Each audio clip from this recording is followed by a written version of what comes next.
రాజేశ్వరికి పెళ్ళైపోయింది తెలుసా? వాళ్ళ ఆయన చికాగోలో పెద్ద డాక్టరు. ఎల్లుండే వాళ్ళిద్దరూ ఇంచక్క అమెరికా వెళ్ళిపోతున్నారు.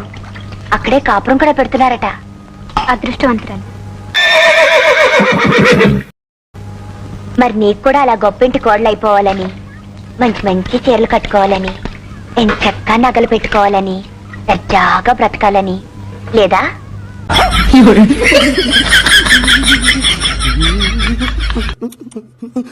నా సంగతి ఎలా ఉన్నా నీకు అలాంటి గొప్ప సంబంధం చూద్దాం. ఘనంగా పెళ్లి చేద్దాం, సరేనా? సర్లే, మీరు చూడాలనుకున్నా ఆ చేసుకునేవాడు నన్ను ఎలా చేసుకుంటాడు? నాకేమన్నా డిగ్రీయా బొగ్రియా? అత్యవసర చదువులు, తిండికి పండికి చాలని బతుకులు. మన అదృష్టం బాగుంటే మనల్ని అర్థం చేసుకునే వాళ్ళే దొరుకుతారు, మనల్ని సుఖపెడతారు.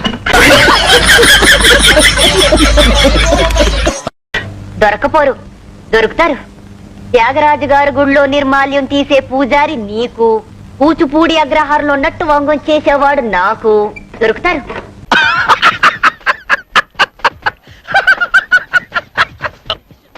గంతకు దగ్గ బొంతలు. ఏమిటే ఇవాళ పెద్ద పెద్ద మాటలు మాట్లాడుతున్నావు? లేకపోతే ఏమిటక్క, మనది ఒక బతికేనా? పొద్దు లేచిన దగ్గర నుంచి నీకేమో గొంతు అరిగేట్టు సరిగమలు గిరిగమలు, నాకేమో కాళ్ళు విరిగేట్టు దద్దితేలు దిద్దితేలు. ఇవన్నీ మనకెందుకు పనికొస్తే చెప్పు?